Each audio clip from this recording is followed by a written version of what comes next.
guys, it's JSHDIY and welcome back to the happy side of YouTube. Today I'm going to be showing you guys how to make slime without glue from ordinary school supplies. Notification squad shoutouts today go to Nicole Nitch, Home Cooking, Adriana Lorita, and Joy Hoyt. So if you would like a notification squad shoutout and get to be in my next video, all you have to do is be subscribed as well as turn the notification bell on, and I will give you a notification squad shoutout in my next video. The first school supply slime recipe we're going to be testing is glue stick slime. This recipe actually works with old dried up glue sticks too, so this is a good recipe if you have those. I decided I wanted to make a big batch of the slime, so I used 3 glue sticks. You can definitely downsize the recipe and make a smaller batch. Once you have chopped up your glue stick, just add it into a microwave safe bowl, and then you want to microwave it for 30 seconds. This melts so quickly, and if you are really little, I would recommend you having your parents help you do this process. Right when you take it out, you want to start mixing it instantly because you don't want it to dry on the top and then be liquidy on the bottom. So just keep mixing it until it has a consistent texture, and then just mix it while you let it dry up a bit. If your glue stick is completely dry at this point, just pop it back in the microwave for another 10 seconds and you'll be good. But if it's still melted, you are going to need to proceed to the next step, which is just adding a bit of shampoo into your glue stick. Didn't really expect this recipe to work, but when I was mixing it, it was definitely starting to turn into slime. I had to add in a little bit more shampoo, as you guys can see. The end product made a nice slime, although it was really sticky. I wouldn't really recommend this recipe because it is a bit wasteful, but this recipe did work in the end. I am super excited because the recipe we are testing right now is a 1-ingredient slime. And you guys can have your own opinions for this, but I would definitely call hand sanitizer a school supplies because I feel like it's an essential thing when you're at school, and I feel like most classrooms actually have like a thing of hand sanitizer too.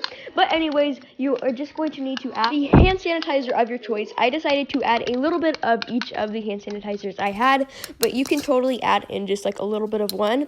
And then you just want to pop this in the freezer for 10 minutes. I would set a timer. I just set one on my phone, and then I took it out. Basically, the texture just stayed the same, and the hand sanitizer didn't do anything but get a little bit cold. If you have any tips to make this recipe work, make sure to leave them in the comments below so I can use your tips next time.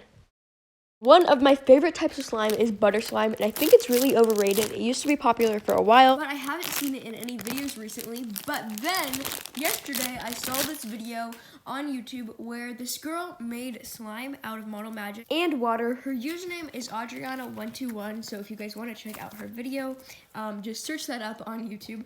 But basically, all she did is take Model Magic, and she would just pour some water onto the Model Magic and then just mix it up, and it worked really well. One thing I would say is that it makes your hands literally turn red or whatever color the Model Magic is. So I recommend doing this with a white Model Magic just because it does stain your hands. But my end result was this nice butter slime. It was a little bit glossy, but overall I really like the texture of this slime. You probably have crayons sitting around your house somewhere or for back to school, so I'm going to be showing you guys this mind-blowing trick to make crayon slime. The crayon of your choice, I just chose to do the combination of the peach color as well as the pink because I thought it would look cool once it was melted together. Then just peel the crayons and then put them in a microwave safe container. Also, make sure you break the crayons into small pieces so it will melt faster and not burn.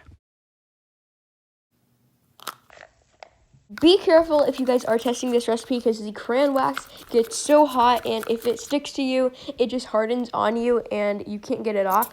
But after you have melted your crayon wax, all you have to do is just add some hair gel, and this will help with the texture. It will make it stretchy once we add our final ingredient, which is shampoo. As you guys can see, when you add a liquid into the crayon, it starts hardening, which is what you want to happen. But you are also going to be needing some sort of a super thick shampoo because this is what will make it start turning into slime once it dries. Crayons, of course, are solid once they are not melted, and the soap and hair gel, of course, are liquid. So when you mix the hair gel and shampoo into the crayons while it is melted, once it hardens back up with a slime-like consistency. Here is what it looked like after I let it sit for a little bit and dry back up. The end slime was very sticky, but it did make slimes.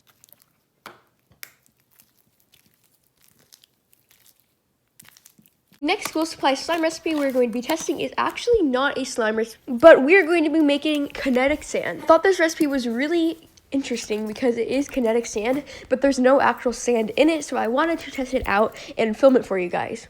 You would like to go along and test it with me, all you're going to be needing is some washable paint as well as some cornstarch. Also, the recipe seemed fairly easy, so let's test it out. This specific recipe I got from 5 Minute Crafts, and I've never tested any of their things, so I'm excited to see what happens when we make this. All you have to do is mix a 1-to-1 ratio between the cornstarch and the washable paint, and it's supposed to make some really good kinetic sand, so we will see what happens.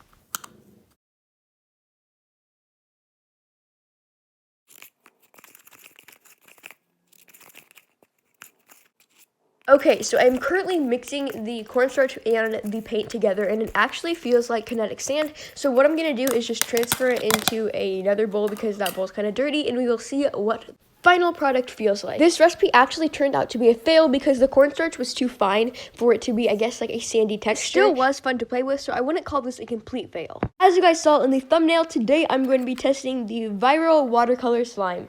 I saw this recipe all over YouTube the past couple days, so I wanted to test it. I've seen multiple videos the past couple of days where people made slime with the watercolor. The main thing I want to find out with testing this recipe is what the watercolor actually does other than coloring the water to make the slime. So all you have to do for the first step is just crush the watercolor up. I decided to make one of every color, but you could totally do just one or do one of a color you don't like so that you don't waste the watercolors. And then you're going to be needing a container for however many slimes you want to make with the watercolor, and then just add some water to each one. The first mistake I realized I made was that in the videos they actually turned the watercolor into like fine powder, but I kind of didn't do a really good job of crushing the watercolor, so it was kind of some big chunks of watercolor. I'm not sure if it's going to affect the texture or like end result of the slime, but I'm just going to continue making the slimes and we will see what happens. I guess we do have a lot of different slimes that we're making, so maybe they will vary with the textures of the slime. In all of the videos they did one thing that was the same, because some of them changed like the stuff they added in later, which I will talk about in a second, but they all let the watercolor settle into the water for 30 minutes, and I didn't actually need 30 minutes because it was already soaking in, but as you guys can see, the chunks of the watercolor were still there. Next step in the recipe was just adding in shampoo to all of them after you've let the watercolor sit for a little bit. As you guys can see, I put that in time lapse because not much was happening, but I just let them sit for 30 minutes, and then I added the shampoo into all of them. They said any thick shampoo will work, so I just used the tea tree shampoo because it is super thick and it is crystal clear. Last step to this recipe, as always, is activating it. So to activate the slime, you're going to some cream of tartar, so I just put some in my hand so I could sprinkle it into all of the containers of slime. I actually kind of varied the amount of cream of tartar I added into some of them on purpose so we could see what amount works best.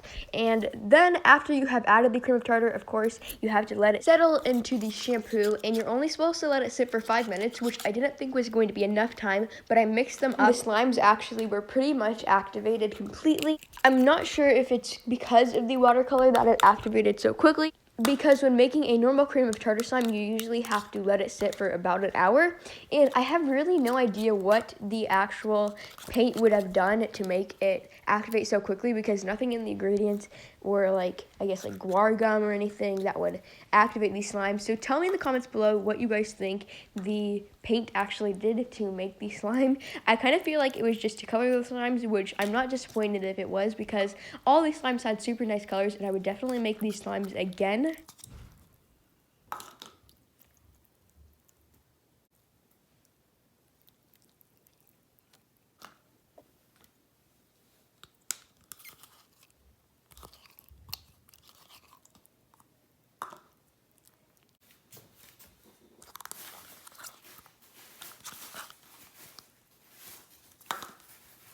The final recipe I'm going to be testing today is Play-Doh slime, and this is a little bit of an extra recipe because I know it's not really a school supplies, but when I went to the store to get all these school supplies for this, had a bunch of the Play-Doh in the school supplies aisle, so I decided to get it because I have been meaning to test this recipe. But basically the recipe we are going to be testing is 2-ingredient Play-Doh butter slime. This slime is very similar to the Model Magic slime that we tested earlier, so let's see how it compares and what happens. All you have to do to make this Play-Doh butter slime is supposedly just add lotion into the Play-Doh. By the way, you guys, I do want to give recipe credits to this recipe, to Toys channel, because that's how I found it. It got really sticky, but I continued to add a little bit more lotion and then mix it up. But you guys, this made a huge mess and didn't work for me.